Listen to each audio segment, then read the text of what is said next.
From our side as an organization, we don't advocate the use of any specific technology. That's up to the decision, the sovereign decision of every state. But what we do recommend is that any technology that is used is done so and introduced in a gradual approach, in a balanced approach, acknowledging both the benefits that can exist with the technology, but also the risks that might be there. And we say, and I'll talk more about the risks in a few minutes, but the risks of the technology potentially not working as it should, potentially undermining the principles underpinning democratic elections.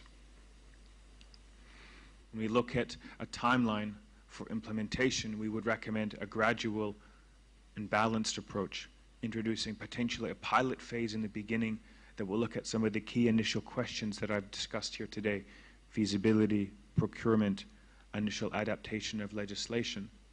The idea behind this is that in a second phase, in the rollout phase, the issues of legislation can be adjusted to meet the changes that have been identified. The procurement on a large scale can be made to correct for any changes and additional specifications on the machines, and that proper testing certification can be done ahead of election day.